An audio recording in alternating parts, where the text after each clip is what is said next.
Olá, pessoal, vamos começar aí mais uma aula de biologia.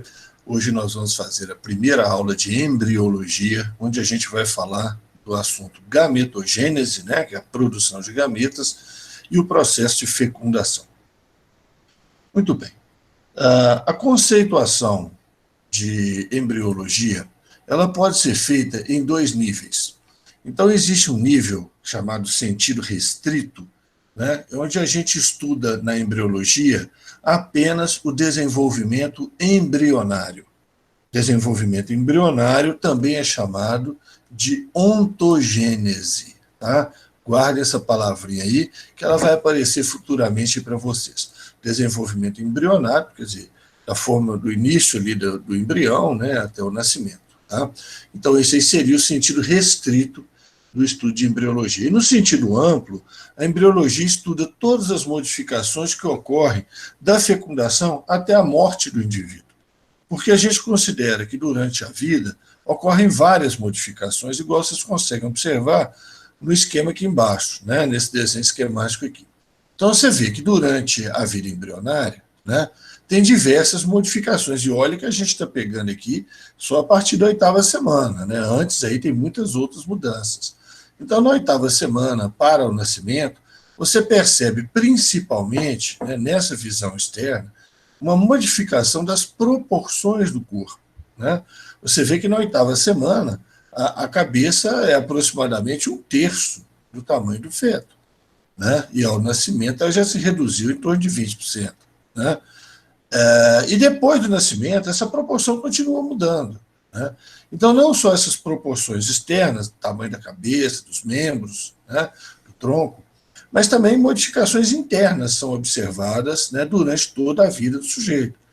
Então, a puberdade, por exemplo, que está relacionada ao aparecimento, né, dos hormônios, né, produzidos por ação das glândulas, né, isso aí tem uma idade, então, para acontecer, né, desenvolvimento e regressão de algumas glândulas, como é o caso do timo, né, que também progride ali até os 12, 13 anos, depois regride, né, e várias outras modificações, inclusive no sistema nervoso, né, vão acontecendo também durante a vida da pessoa e após o nascimento da pessoa.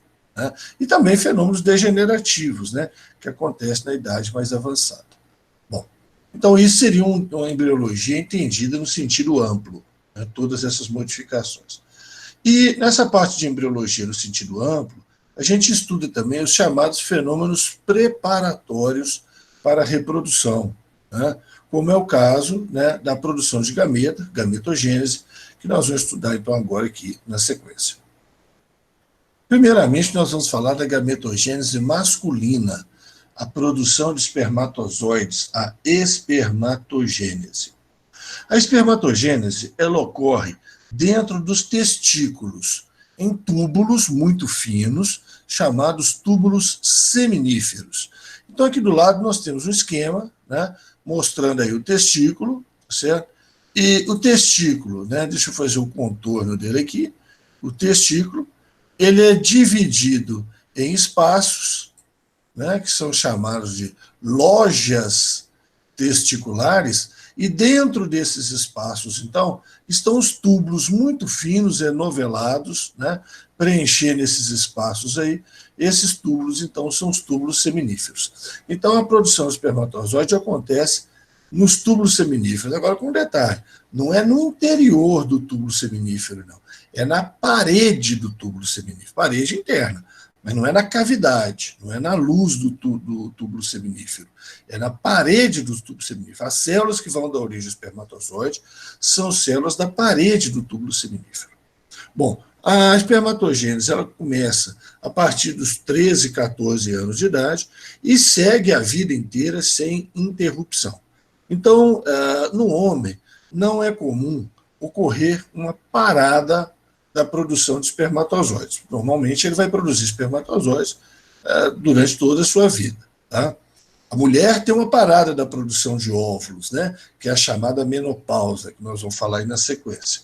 Mas o homem não tem, em princípio, uma andropausa, a não ser que ele seja cometido de alguma doença que prejudique a produção de espermatozoides. Isso pode acontecer. Uma série de doenças pode provocar alterações nos testículos e levar à parada da produção de espermatozoides. Mas se isso não acontecer, ele vai produzir espermatozoides até os seus últimos dias de vida. O homem produz cerca de 200 milhões de espermatozoides por dia. Então, é um processo longo, é um processo que dura semanas, né, a produção de espermatozoides, mas a cada dia chega-se à produção de 200 milhões de espermatozoides. Numa ejaculação, o homem libera cerca de 500 a 600 milhões de espermatozoides. Tá? Bom, aí você vai perguntar o seguinte, e se o sujeito ficar 10 dias sem ter ejaculação, o que vai acontecer? Olha, se ele ficar 10 dias sem ter ejaculação, ele iria produzir aí 2 bilhões de espermatozoides. Só que na ejaculação sai em torno de 500, 600 milhões. Essa diferença, né, entre o número produzido e o número que sai na ejaculação, esses espermatozoides vão ser destruídos. Espermatozoides velhos, eles são destruídos. Tá? Eles não se acumulam no organismo. Né? Eles são destruídos, aí, eles são fagocitados por algumas células, são destruídos, de maneira, então, que tem uma renovação, né, desses espermatozoides. A produção de espermatozoides sofre influências hormonais. Tá? São 2 tipos de hormônios que interferem na produção de espermatozoide. Esses 2 primeiros hormônios, né, o FSH e o ICSH, são chamados de gonadotrofinas. Gonadotrofinas. Por que gonadotrofinas? Né? Porque são hormônios da hipófise que agem sobre as gônadas, estimulando, os trofos quer dizer estimular, estimulando as gônadas. Então, FSH e ICSH são gonadotrofinas. E o outro hormônio, o outro tipo de hormônio, é a testosterona, que é produzida no testículo. Então, FSH e ICSH são produzidos na hipófise e testosterona produzida no testículo. O FSH é o hormônio folículo estimulante. Ele vai controlar as divisões celulares que acontecem no processo, tanto divisões mitóticas quanto divisões meióticas. Tá? Ocorrem os 2 tipos de divisões na gametogênese. E o ICSH é o chamado hormônio estimulante das células intersticiais. Ele estimula as chamadas células intersticiais, ou células de Leydig, né, a produzirem a testosterona. Então, o ICSH não tem uma ação direta no processo. O FSH tem. O FSH age diretamente, controlando as mitoses e meioses que ocorrem no processo.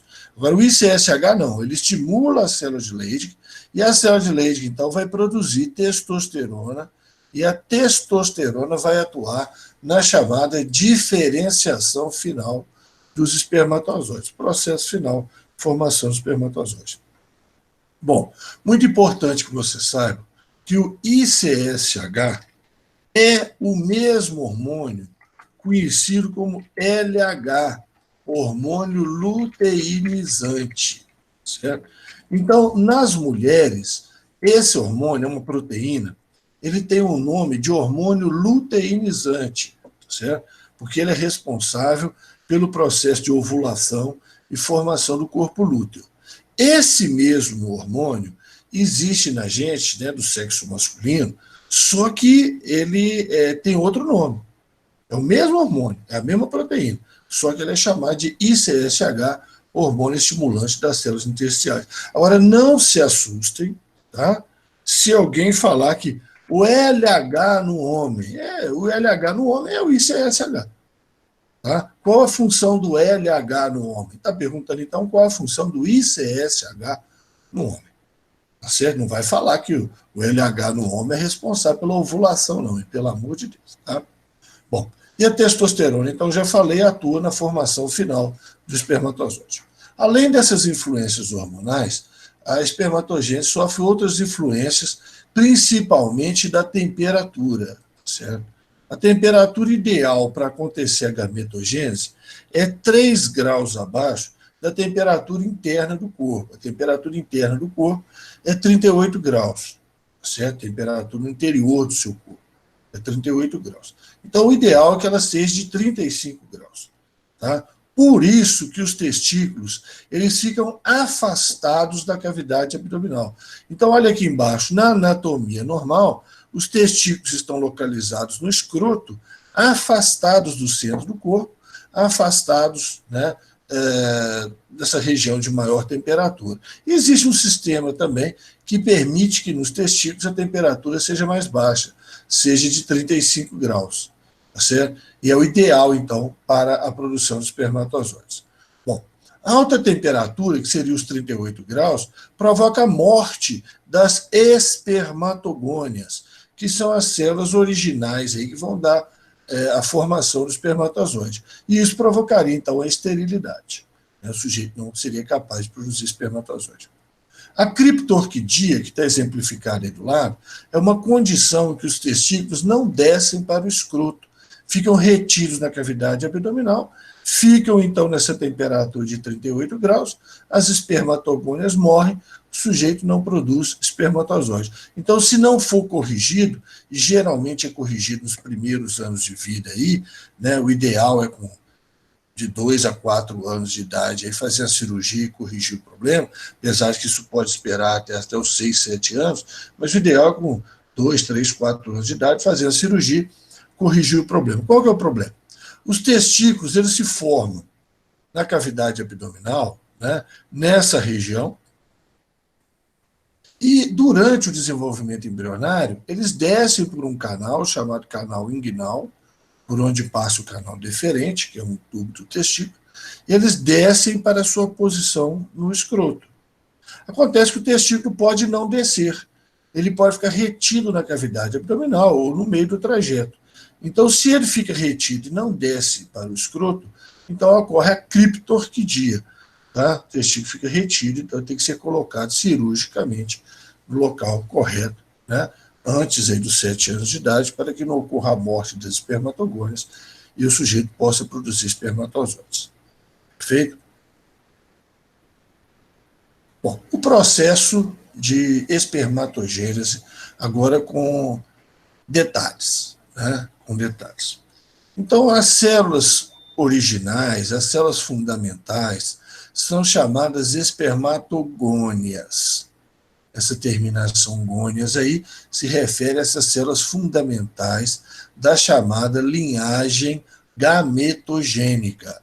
Linhagem gametogênica, linhagem de células que vai dar origem aos gametas. Então, no caso aí, linhagem espermatogênica, linhagem masculina. Então, essas células são células diploides e elas se multiplicam, né, na vida embrionária por mitoses. Por mitose. Então, você vê tudo 2N, 2N, 2N, 2N, 2N. Tá? Essas mitoses são controladas pelo FSH, hormônio folículo estimulante. Então, elas vão aí reproduzir por mitose, tarará, tarará. Muito bem. Na vida embrionária e também na vida adulta. Como assim? As espermatogônias, elas começam ali no embrião, a se formar no embrião, tá? Mas elas vão existir no homem adulto também. Isso é uma coisa importante, tá? O homem adulto, ele tem espermatogônias. E as espermatogônias no adulto, né, passou aí já pela puberdade, né, já está produzindo espermatozoides, essas espermatogônias, elas têm duas opções. Ou elas continuam sofrendo mitose, tá? Divide aí, forma duas células, ou elas continuam sofrendo mitose, ou elas entram em meiose. Elas têm essa opção. Algumas vão sofrer mitose, formar mais duas espermatogônias e tal. Outras vão entrar em meiose. Então, quando ela entra em meiose, ela adquiriu uma nova função, né? Uma nova capacidade de originar o gameta. Então, isso a gente chama de diferenciação. Então, quando ela entrou em meiose, a gente falou, opa, diferenciou. Já não é mais uma espermatogônia. E como é que a gente sabe que entrou em meiose? Como é que a gente sabe que uma célula entrou em meiose? Porque quando entra em divisão, o começo é todo igual, é muito igual. Né? Espiraliza a cromatina, desaparece a carioteca, desaparece o nucleolo. Né? Mas como é que a gente sabe que entrou em meiose? A partir do momento que tem o pareamento dos cromossomos homólogos. Porque pariocromossomo homólogo é meiose. Então, você está observando a célula, espermatogônio. Entrou em divisão, espermatogônio. Pariocromossomo homólogo, pô, aí não é espermatogônio mais. Agora a gente passa a chamá-la de espermatócito primário ou espermatócito 1. Então, ela entrou em meiose, espermatócito 1. Conclui a primeira divisão da meiose, forma duas células N duplo, que são os espermatócitos secundários, ou espermatócitos 2. E o espermatócito 2 vai concluir, então, a meiose, formando 4 células N simples, que são as espermátides. Então, esse é o processo de meiose, também controlado pelo FSH. Então, espermatócito 1, espermatócito 2, espermátide. Atenção, gente, muita atenção, tá?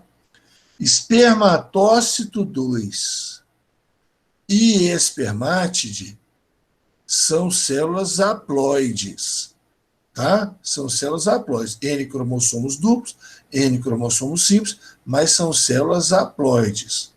Perfeito? Espermatócito 1 e espermatogônio são células diploide. Essa espermátide vai passar, então, pela diferenciação final, processo de diferenciação final, que é chamado de espermiogênese. Esse processo todo é espermatogênese. Espermatogênese. Tem autores que classificam, né, daqui até aqui como espermatocitogênese. Espermatocitogênese. Gênese, formação dos espermatócitos.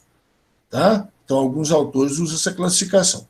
Agora, não preocupa muito com isso, não. Preocupa com isso aqui, ó, de espermátide para espermatozoide, espermiogênese, que ocorre por ação da testosterona e a transformação do espermátide, espermatozoide, em que tem uma compactação do núcleo, o surgimento de uma vesícula chamada acrossomo e a formação da peça intermediária e do flagelo. E isso nós vamos explicar daqui um pouquinho com mais detalhe. Tá? Então, aqui o que é importante guardar? As células, os nomes das células, a ploidia das células, onde ocorre mitose, onde ocorre meiose. Então, isso é importante guardar. Tá? Aqui nós temos um corte do túbulo seminífero. Tá? Então, imagine aqui, ó, um túbulo seminífero, ele cortado, né, teria esse aspecto. Né? Então, o que vocês estão vendo aqui? Ó, esse contorno aqui, essa lâmina basal, você pode seguir o contorno aqui, ó, como se estivesse formando aqui, ó, o tubo seminífero circular. Tá certo? Túbulo seminífero circular. Aqui seria a cavidade do túbulo seminífero. Então, aqui tudo seria a parede do túbulo seminífero, onde ocorre, então, a produção de espermatozoides, conforme falei com vocês. Então, as células da linhagem espermatogênica são células da parede do túbulo seminífero. E aqui, ó, teria um outro túbulo seminífero, aqui teria um outro túbulo seminífero, né? E a gente tem um espaço entre os túbulos seminíferos, que é chamado de espaço intersticial, onde estão as células intersticiais, capilares sanguíneos, células intersticiais. Tá? Então, a lógica que é essa. Tá? Estou vendo aqui um túbulo seminífero cortado. Imagine aqui que eu teria outros túbulos em volta, e eu tenho um espaço entre os túbulos, que é o espaço intersticial, onde estão as células intersticiais ou células de Leydig. Perfeito? Então, aqui, a lâmina basal delimita o túbulo seminífero. Encostado na lâmina basal está a espermatogônia. Estão representados aqui em verde, né? Esse tom de verde aí meio azulado. Né? Então, aí são as espermatogônias. Então, a espermatogônia, ela sofre diferenciação da origem ao espermatócito 1, espermatócito primário, que passa pela primeira divisão da meiose e forma 2 espermatócitos secundários, que passam pela segunda divisão da meiose e formam as espermátides. Tá? Então, uma espermatogônia dá um espermatócito primário, 2 espermatócitos secundários, 4 espermátides. E essas espermátides vão se transformar gradualmente no processo de espermiogênese, vão se transformar nos espermatozoides. Então, essas são as células da linhagem espermatogênica. chamadas, né, de células germinativas masculinas. Espermatogônio, espermatócito 1, espermatócito 2, espermátide, espermatozoide. Então, essa é a linhagem espermatogênica. Agora, além dessas células, inclusive observe aqui, né, figuras de divisão, né, no caso aqui, meiose, está acontecendo no espermatócito 2, né, então isso aqui é segunda divisão da meiose, né, segunda divisão da meiose, para formar as espermátides, né. Então, observe aqui figuras de divisão que são comuns, né, de se observar quando a gente olha isso ao microscópio. E você observa aqui duas outras células, então. A célula de Sertoli, que é essa célula grandona, espermatozoides estão presos ali na superfície dela. E as células de Leydig, ou células intersticiais. Resumidamente, porque nós vamos falar delas daqui a pouco com mais detalhe. O que elas fazem? Né? Então, a célula de Sertoli, ela vai nutrir o espermatozoide. Ela vai nutrir os espermatozoides enquanto eles estão terminando a diferenciação deles. Não só vai nutrir os espermatozoides, como vai fagocitar fragmentos de células que são liberados durante a formação do espermatozoide. E também elas conseguem fagocitar espermatozoides velhos, que os espermatozoides foram produzidos há mais tempo e não foram utilizados. Essa é a função principal da célula de Sertoli. Veja que é uma célula grande, geralmente ela tem um núcleo, né, com esse formato meio triangular, tá? Na maioria das vezes. Bom, e a outra célula é a célula intersticial, que é a célula de Leydig, que produz a testosterona. E olha aqui, ó, produz a testosterona, já joga a testosterona no vaso sanguíneo, porque testosterona é um hormônio, né? Testosterona é um hormônio. Então já joga a testosterona no vaso sanguíneo. E é claro que a testosterona também vai chegar até os espermatozoides, porque ela controla a diferenciação final dos espermatozoides, tá? Então tá aí, célula de Leydig, produção de testosterona, célula de Sertoli, nutrição dos espermatozoides, fagocitose de restos de citoplasma durante a formação do espermatozoide, fagocitose de espermatozoide velho, tá? E aqui, né, esquematicamente, é o que acontece com a espermátide. Né? Então, essa primeira célula aqui, ó, é uma espermátide. Então, é uma célula normal, apesar de ser haploide, né? Uma célula normal, tem um núcleo, cromatina clara, cromatina escura, mitocôndria, centríolo, complexo de Golgi, retículo endoplasmático, ribossomo e tal. Não foi representado tudo, né? Nem todas as estruturas foram representadas. Bom, o complexo de Golgi começa a produzir enzimas digestivas e lança as enzimas digestivas dentro de grandes vesículas. Essas grandes vesículas se fundem, formando um grânulo, tá? Uma vesícula maior, certo? Bom, os centríolos, eles migram para uma posição, um deles começa a crescer e formar o flagelo. Essa grânula acrossômica, ele se funde com as vesículas do Golgi e forma, então, a vesícula acrossômica.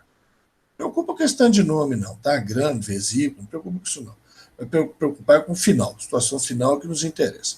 Aqui dentro, então, tem enzimas digestivas. Enquanto isso vai acontecendo, o material do núcleo vai condensando, vai ficando escuro, inativo, certo?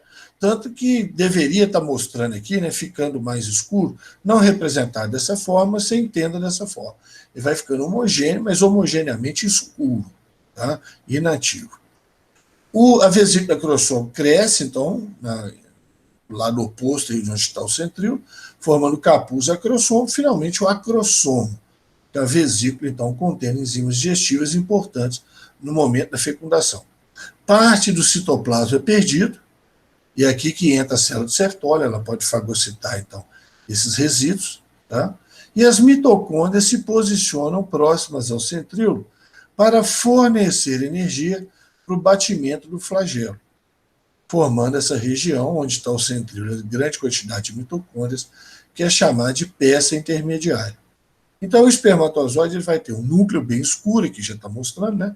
Um núcleo compactado, bem escuro. O acrossomo, que contém enzimas digestivas, tá? Esse conjunto forma a cabeça do espermatozoide. Depois nós temos a peça intermediária, onde está o centríolo, corpúsculo basal, né? E as mitocôndrias, fornece energia.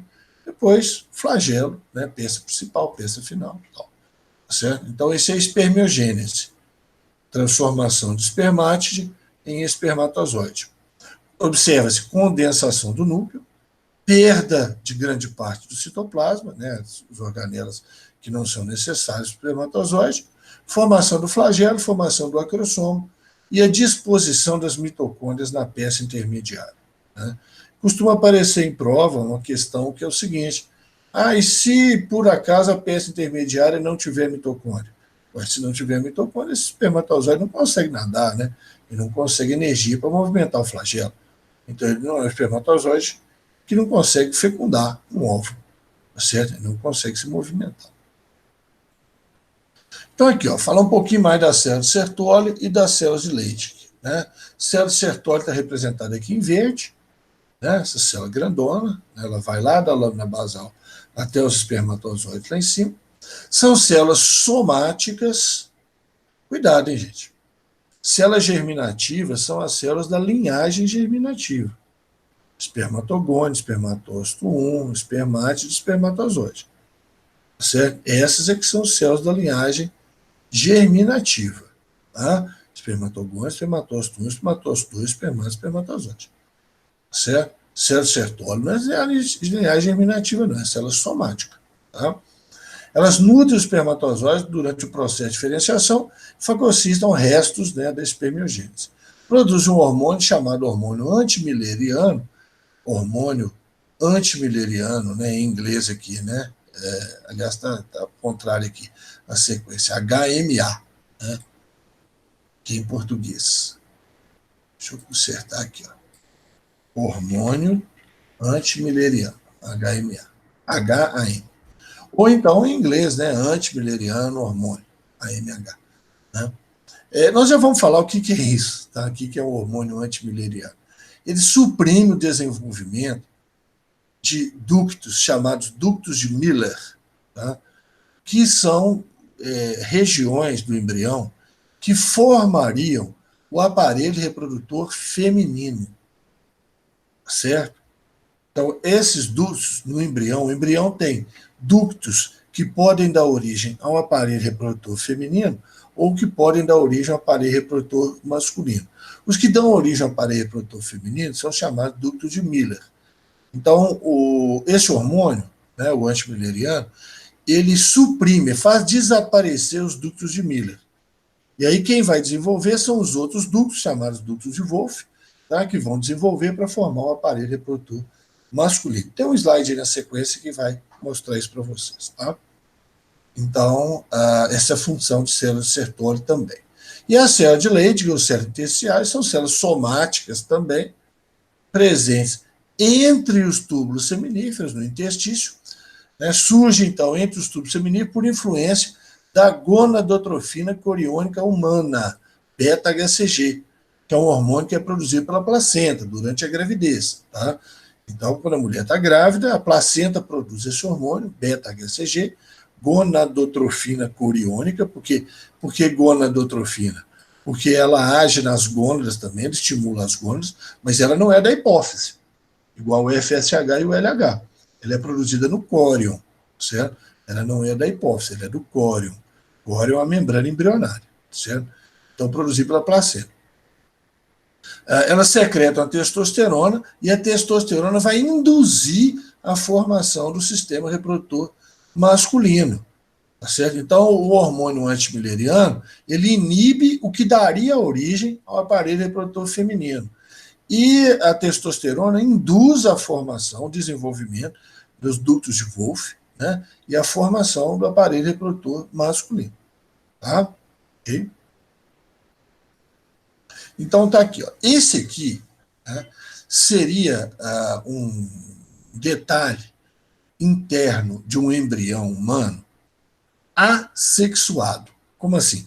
Antes de desenvolver o aparelho reprodutor. Então, no início, né, do desenvolvimento embrionário, nós somos assexuados. Tem gente até que gosta de falar, nós somos bissexuados, né? Porque nós temos o ducto de Miller, né, que dá origem ao aparelho feminino, e nós temos os ductos de Wolff, que dão origem ao aparelho masculino. né? Então tem gente que fala que somos assexuais. Tem gente que fala assim, não, nós tínhamos os dois sexos, né? Tem gente que fala dessa maneira. Na verdade, não tem nada de sexo ainda, porque nada disso aí funciona por enquanto, né? E aqui a estrutura que vai dar origem às gônadas, certo? Estrutura que vai dar origem às gônadas. É a mesma, né? No homem ela vai virar testículo, na mulher ela vai virar ovário, certo? Então, o ducto de Miller, ele vai dar origem principalmente à tuba uterina, certo? Tuba uterina. E o ducto de Wolff, ele vai dar origem principalmente aos canais que comunicam, né, a uretra do pênis, né, com o testículo. Então, essas duas situações, ducto de Wolff e tal, deixa eu colocar aqui, né, ducto de Wolff é masculino e o ducto de Miller feminino, certo? Então, o que vai acontecer? Quem tem os cromossomos XX, ou seja, mulher, vai ter desenvolvimento do ducto de Miller. O estrogênio, né, vai provocar o desenvolvimento do ducto de Miller, formação da tuba uterina, certo? Porque útero, né, e vagina vem aqui debaixo do ducto útero vaginal, que vai dar origem aqui a útero e vagina, certo? Os ductos de Wolff regridem passivamente. Passivamente, quer dizer, sem precisar de nenhum estímulo, você tem a regressão do ducto de Wolff, que daria origem ao masculino, né? Agora, quem é XY tem o gen SRY. Tem o gen SRY. Então, o gen SRY é que vai estimular lá no testículo a produção do hormônio antimileriano. E o hormônio antimileriano provoca a regressão ativa do ducto de Miller. Então, o ducto de Miller precisa desse hormônio para ele ser inibido. E a testosterona, então, faz desenvolver o ducto de Wolff, né, e a formação, então, da comunicação da uretra, né, que é sistema urinário e reprodutor, né, com os testículos, certo? Formando aí, principalmente, o vaso deferente, né, ducto deferente, vesícula seminal, certo?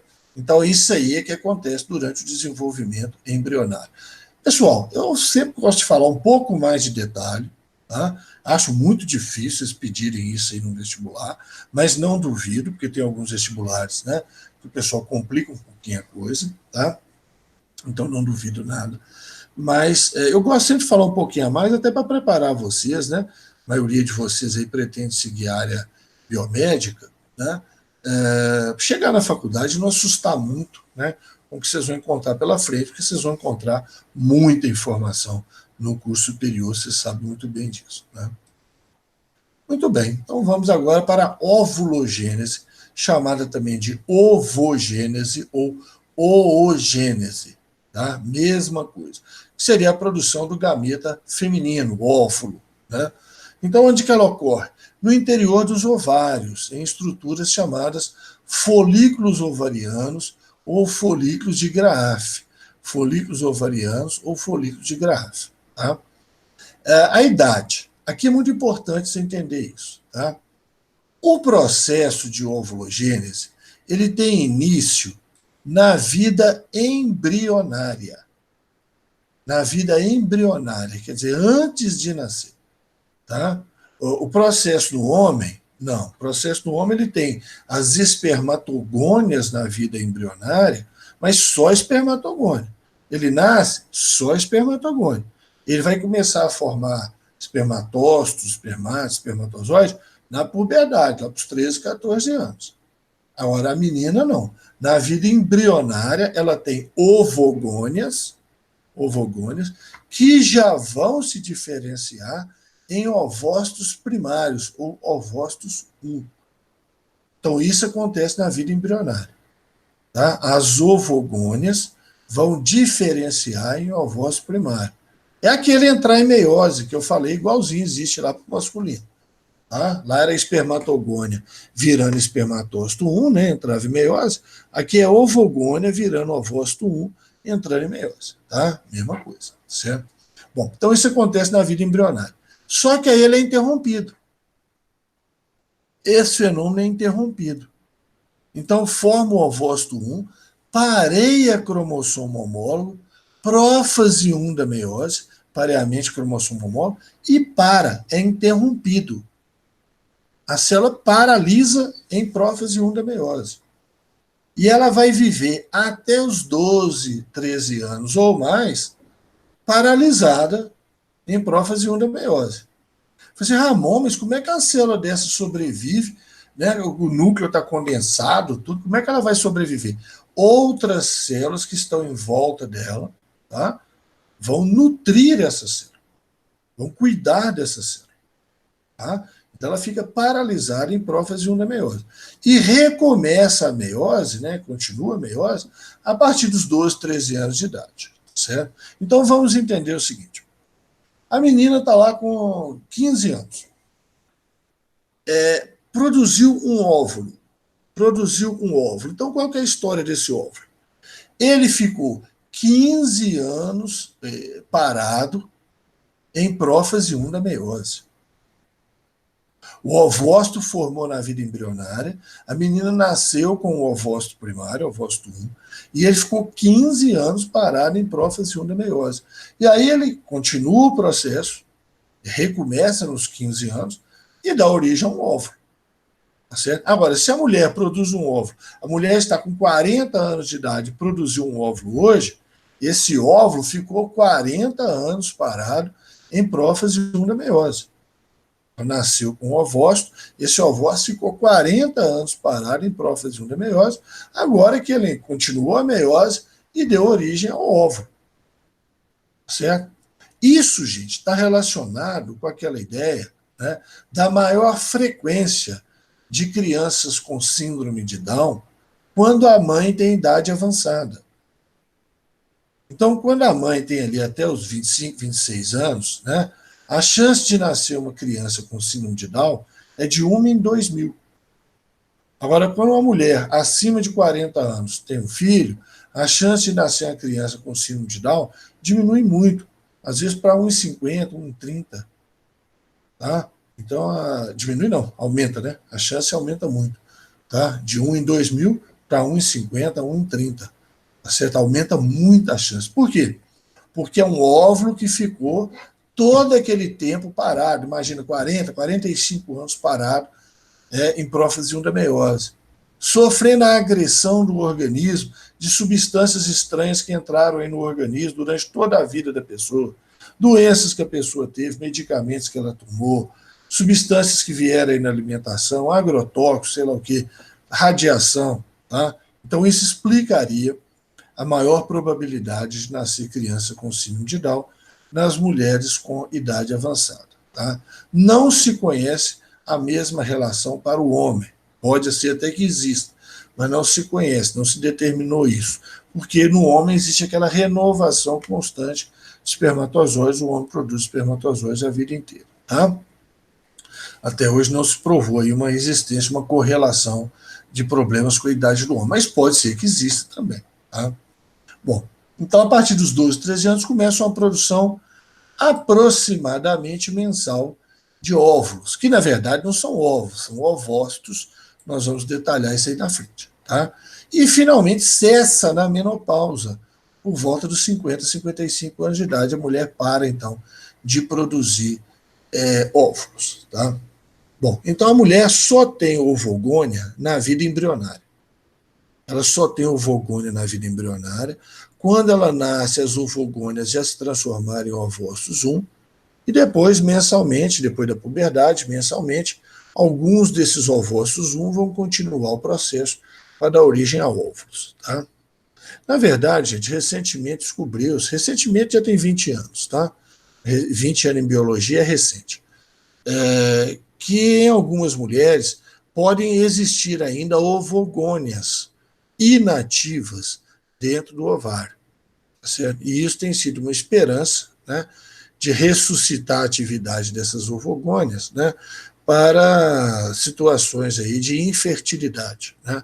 A mulher tem alguma infertilidade por alguma outra razão e recuperar a atividade dessas ovogônias aí para se tornar fértil de novo. São aquelas técnicas que vocês já ouviram falar, técnicas de reprodução assistida. Tá? Bom, a mulher, então, produz um óvulo por mês, em média. Um óvulo por mês, em média. Tá?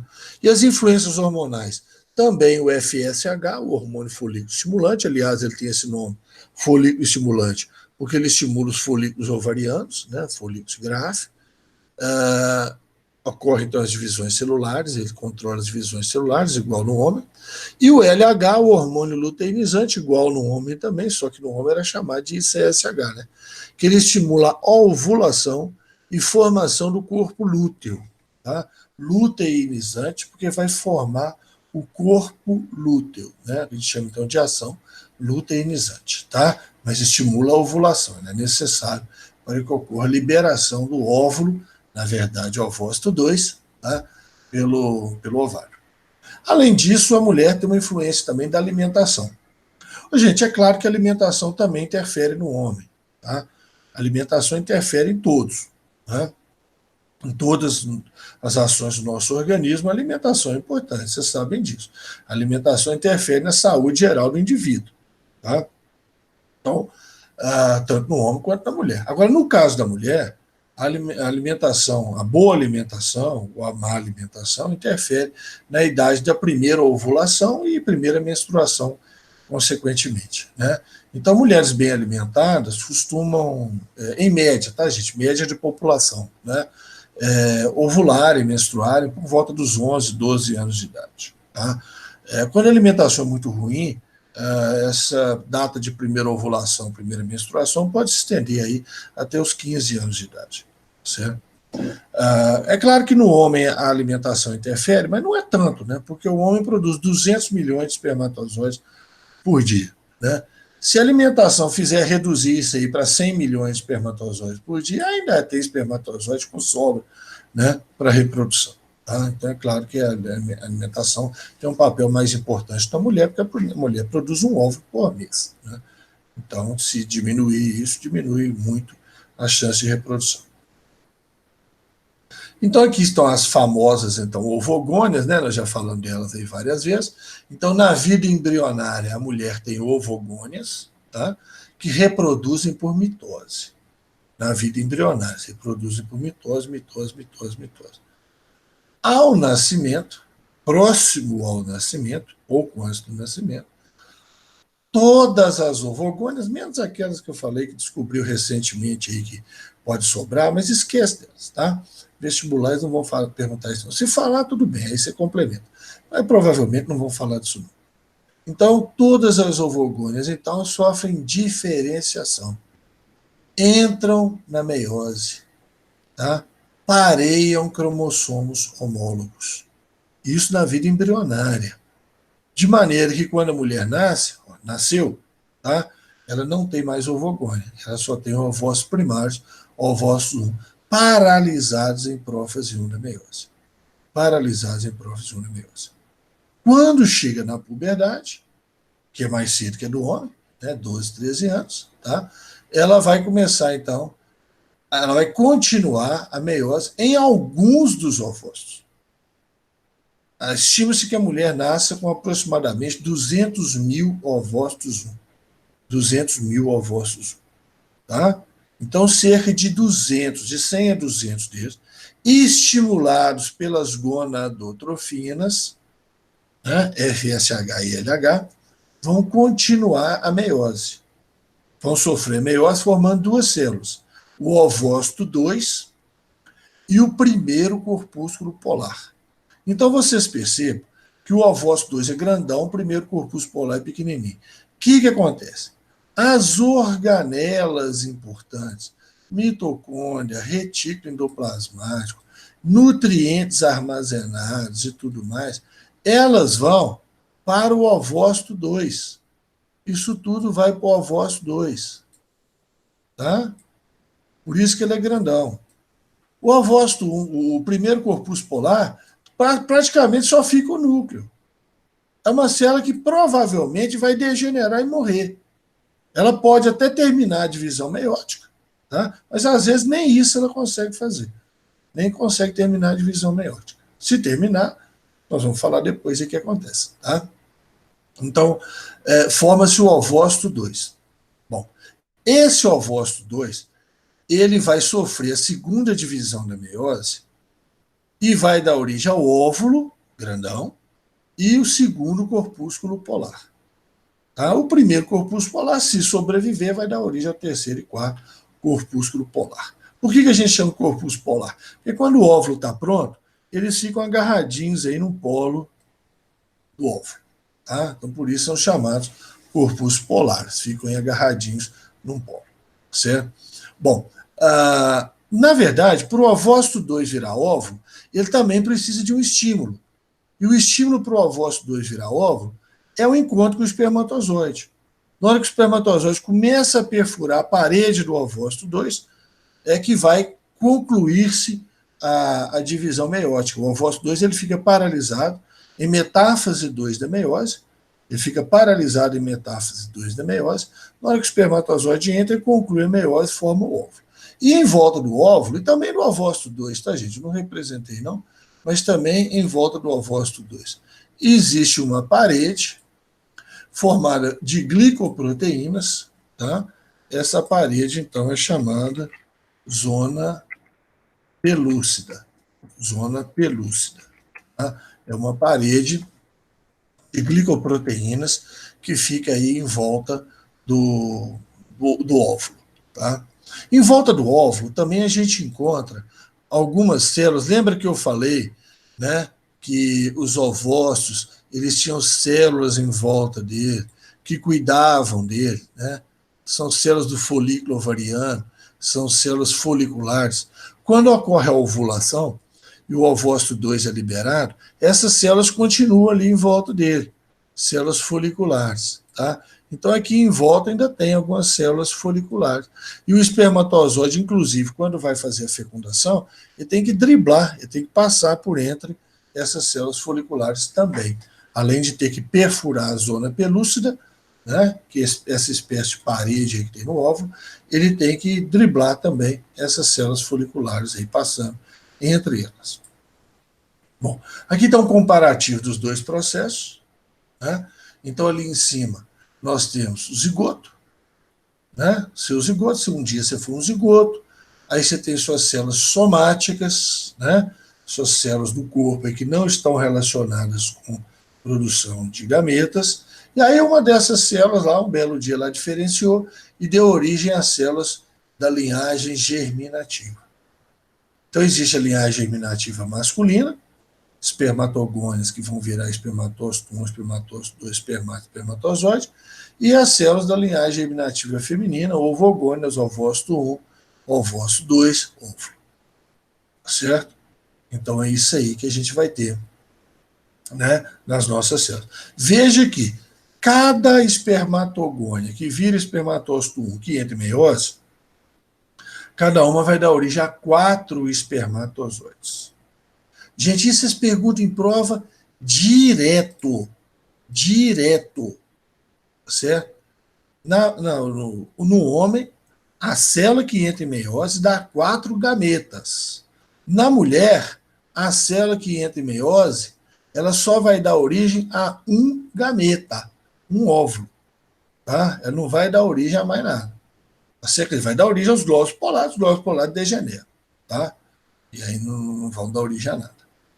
Tá? Então, muito cuidado com isso, que isso é uma pergunta muito comum de se fazer em prova.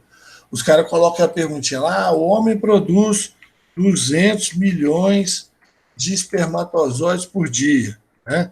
Isso aí, né, para produzir 200 milhões de espermatozoides por dia, ele precisou de quantos espermatócitos 1? Ué, só dividir por 4. Né? Só dividir por 4. Ele precisou de 50 milhões de espermatócitos 1, porque cada espermatócito 1 dá origem a 4 espermatozoides. Né? Agora, se falar, a mulher, durante a sua vida, ela produz, sei lá, 200 óvulos. Ela produz 200 óvulos. Se ela produz 200 óvulos, para dar origem a isso, ela precisou de 200 ovócitos que completaram, né, gente, o desenvolvimento. Porque alguns, evidentemente, eu já falei que vocês não completam. Tá? Então, 200 aproximadamente lá, isso aí num ciclo, né? Num ciclo, 200 por mês, né? Vão entrar no processo, mas só um vai conseguir concretizar. Tá? Só um vai conseguir concretizar a meiose. certo? Então, se a mulher produziu 200 óvulos, é porque vieram de 200 ovócitos, né? Durante a vida dela, conseguiram finalizar o processo, que os outros, né, não conseguiram finalizar. Tá? Beleza? Bom, fecundação. Fecundação é o início de desenvolvimento aí na espécie humana, né? Formação do zigoto. Isso. Então, os espermatozoides eles encontram com o óvulo, que na verdade não é o óvulo ainda, né? Nós já falamos, é o ovócito 2, no terço distal da tuba uterina. O que é terço distal da tuba uterina? É o terço da tuba uterina que está mais distante do útero. Tá? Vou voltar naquele desenhozinho ali, ó. Você imagina que a tuba uterina, né? Tá aí, ó. Você imagina que dividir a tuba uterina em 3 partes. Tá? 1, 2, 3. Então, esse terço aqui, ó, é o terço mais distante do útero, terço distal da tuba uterina. Então, a fecundação ocorre ali. Tá? Ah, mas por que é ali, Ramon? Por que não pode ser em outro lugar? Uma razão muito simples. O ovócito, ele tem 24 horas de fertilidade. Tá? Ele só pode ser fecundado em 24 horas, depois que ele é liberado do ovário. Então, uma vez que ele é liberado do ovário, em 24 horas, o máximo que ele consegue caminhar na tuba uterina, o máximo que ele consegue caminhar é o terço distal. Ele não consegue ir além do terço distal. Então, se ele passou do terço distal, é porque tem mais de 24 horas. Se tem mais de 24 horas, ele degenera e morre. Tá? Não é fecundado. Certo? Ele vai degenerar e vai morrer na tuba uterina mesmo, vai ser destruído lá por células de defesa. Tá? Então, o óvulo ele tem 24 horas de fertilidade. Espermatozoide tem 48 horas de fertilidade. Depois que o espermatozoide é liberado na ejaculação, ele tem 48 horas para encontrar um óvulo. Tá? O espermatozoide tem 48 horas de fertilidade.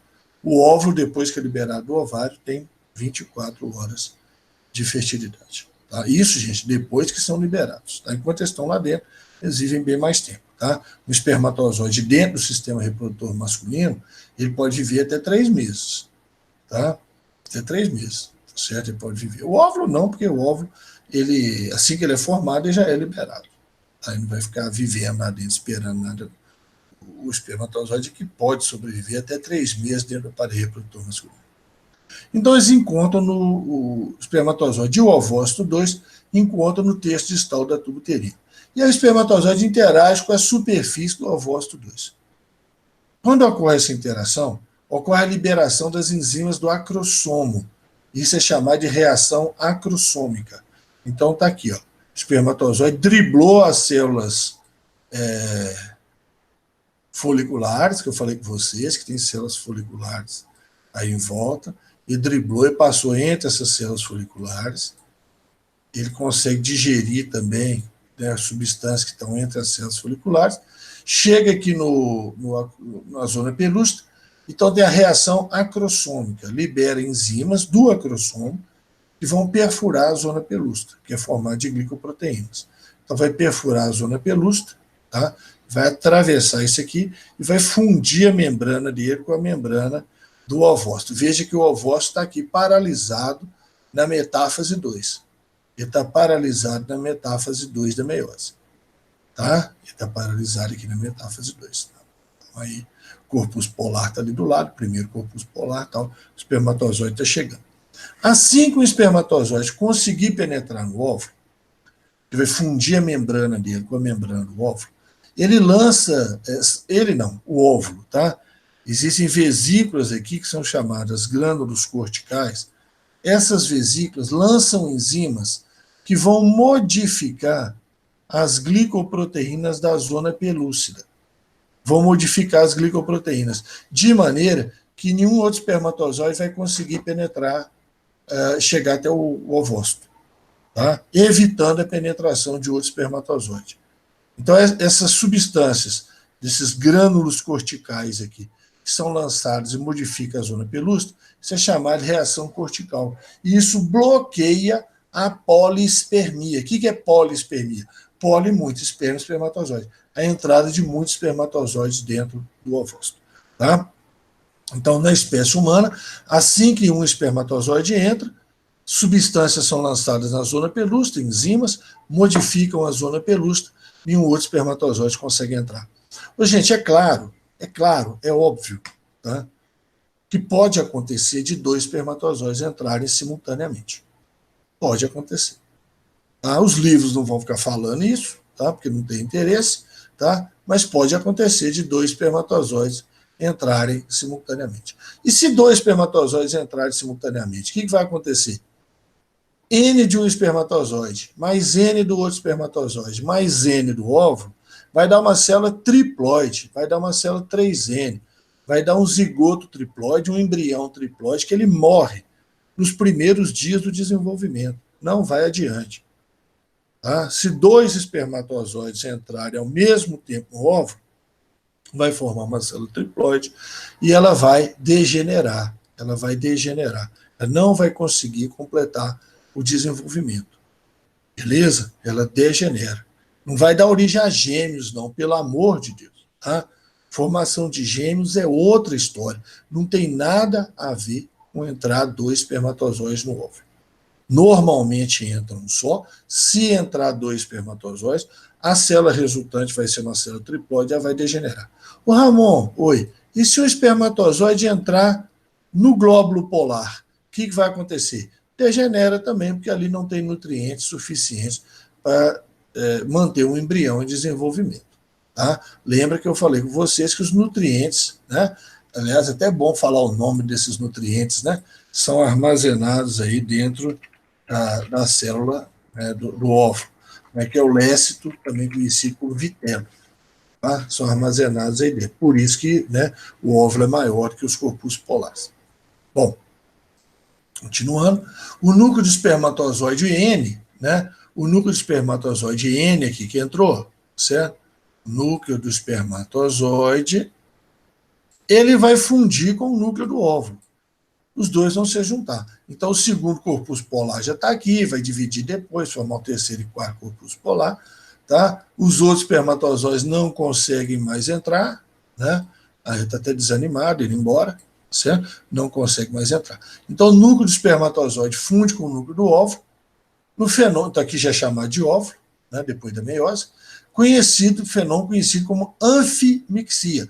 Mixes, misturar, anfi, os dois, misturou os dois. Fusão dos núcleos, fusão dos pronúcleos, pronúcleo masculino, espermatozoide, pronúcleo feminino, núcleo do óvulo. Resultando na formação da célula-ovo ou zigoto diploide. O zigoto, então, começa a sofrer mitoses. Pelo amor de Deus, gente. Desenvolvimento embrionário só tem mitose para formar o embrião. Tá? Meiose, ela pode até se começar na vida embrionária, como é o caso da mulher, né? Que a ovogônia entra em meiose, vira ovócito, mas ela não concretiza. Tá? Só vai concretizar lá na puberdade, lá nos 12, 13 anos, quando seguir adiante para formar o óvulo. Tá? Na verdade, se você for considerar tanto o homem quanto a mulher, até a puberdade, divisão completa mesmo, só mitose. Né? Só mitose. Tanto o homem quanto a mulher, até os 12, 13 anos de idade é só mitose. Só quando começa a produzir gameta que começa a concretizar meioses. Tá? As primeiras mitoses ocorrem ainda na tuba uterina, fenômeno que a gente chama de segmentação, são as primeiras divisões. Então, o zigoto dá 2 células, dá 4 células, dá 8 células. Tá? Essas células formadas pela divisão do zigoto são chamadas de blastômeros. Tá? Então, as primeiras mitoses na tuba uterina, segmentação, formam os blastômeros. Esses blastômeros vão se juntando aí 2, 4, 8, 16, 32, até formar a mórula, que tem esse nome que em latim significa pequena amora, né? Uma pequena amora, um conjunto de células. Então, esse conjuntinho de células, chamada mórula, chega no útero. Então, a fecundação é na tuba uterina, a segmentação até a formação da mórula é na tuba uterina. A mórula forma uma cavidade dentro dela, a sua cavitação forma uma cavidade, dá origem a um outro estado, que é chamado de blástula, que se implanta na parede do útero, que invade a parede do útero, se implanta no endométrio, processo conhecido como nidação. Tá? Então vamos ver isso aqui no esquema, né? A fecundação aqui primeiro, né? Então você tem lá as células foliculares, né? Chamadas também células da coroa radiada, né? Em torno do ovócito 2, é o núcleo do ovócito. Então o espermatozoide driblou as células foliculares, liberou as enzimas acrossômicas, reação acrossômica, né? E aí começou a digerir então a zona pelúcida, fundiu membrana, conteúdo do espermatozoide, ó, entra no citoplasma, faltou um Rzinho aqui, entra no citoplasma, tá? Entra o núcleo, né? Entra os centríolos e entram as mitocôndrias. Entra núcleo, entra centríolo e entra as mitocôndrias. Tá? O núcleo funde com o núcleo do ovócito e vai formar, então, o núcleo do zigoto. Agora, informação importante, hein, gente? As mitocôndrias do espermatozoide são destruídas após a fecundação. Tá? Elas entram no óvulo, mas elas são destruídas. Tá? O centríolo entra, vai fazer parte, inclusive, do fuso da primeira divisão mitótica, né, que vai acontecer logo na sequência, mas as mitocôndrias espermatozoides são destruídas após a fecundação. Então, conclusão: todas as mitocôndrias que nós temos estavam no óvulo. As mitocôndrias são de origem materna. Isso é muito importante, porque a mitocôndria tem DNA, e aí você tem a chamada herança genética mitocondrial. Tá? Existem alguns genes importantes que estão nas mitocôndrias, genes relacionados com produção de energia. Defeito neles afeta as nossas células que mais precisam de energia, que são células musculares e células nervosas. Tá? Então, quando tem defeito em gene mitocondrial, costuma ter cegueira, paralisias musculares, coisas desse tipo. Tá? Então, esses genes são de origem materna. São de origem materna. Tá? Então, entra o núcleo, entra o centríolo, que vai se juntar lá com o centríolo do óvulo para fazer a primeira divisão mitótica, né, que o zigoto vai sofrer, e entra as mitocôndrias, mas as mitocôndrias são destruídas. Certo? Aqui, mesma coisa. Né? Esqueci de mostrar aqui no slide anterior, uma foto colorizada, né, de microscopia eletrônica. Você tem umas células foliculares aqui em volta ainda, você vê a proporção do tamanho do espermatozoide com o tamanho do óvulo. Né? O óvulo é bem maior aí, né, que o espermatozoide em termos de conteúdo de material. Né?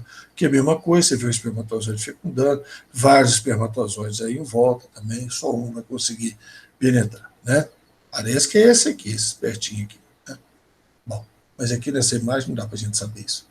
Então aqui é a mesma coisa, né? A zona pelúcida, a membrana plasmática, as células foliculares, o espermatozoide chegou até a zona pelúcida, liberou conteúdos acrossômicos, reação acrossômica, perfurou, jogou o material genético de lá dentro, tal, e você vai ter a fusão, né, do material do pronúcleo masculino com o pronúcleo feminino, formando o núcleo diploide da célula ovo-zigoto. E aqui mostrando, né, a ovulação, a liberação do óvulo, né, no ovário, o folículo cresce, folículo ovariano, dentro dele está se formando o óvulo, o folículo vai crescendo, libera o ovócito, né, é a ovulação. Gente, tem gente que chama.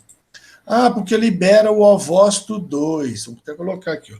Libera o ovócito 2. Então, não é certo chamar de ovulação. Então, tem gente que chama isso de ovocitação secundária. Sem noção, né? Um termo absolutamente sem noção. Tá certo? Tá certo, certíssimo. Na verdade, quem é liberado é o ovócito 2. Mas, pelo amor de Deus, ovocitação secundária é um nome muito horroroso. Tá certo? É um nome muito horroroso. Até porque esse termo secundário costuma se referir a outras coisas. Né? Existem as coisas primárias, essenciais, as coisas secundárias que não são. Tá certo? Então, assim, é muito feio. Tá? Muito feio esse termo. Né? Então, Tem gente usando, tá? Você vai encontrar, inclusive, livro no curso superior usando, certo? Está correto, mas é horroroso, tá? Então, ovulação, liberação do óvulo, liberação do ovócito 2. Encontra com o espermatozoide no terço distal da tuba uterina, a fecundação, né? Divide duas células, 2 blastômeros, 4 blastômeros, né? Que é a segmentação, chega no útero em mórula, importante isso, tá? O ovócito, o óvulo fecundado, o zigoto, chega no útero em mórula, transforma em blástula, e aí ele invade o endométrio. É a implantação ou nidação. Ele invade essa camada rosa mais escura aqui por dentro, né, que é o endométrio. Esse aqui é o endométrio, esse aqui é o miométrio, camada muscular. Tá? Miométrio. Endométrio, camada onde o óvulo, o embrião se implanta, a blástula se implanta, tá certo? Invade, né? E o miométrio é a camada muscular. Perfeito? Então, esse era o nosso assunto aí para hoje. Muito obrigado a vocês. E dúvidas e sugestões, use a postagem de comentários aqui do canal.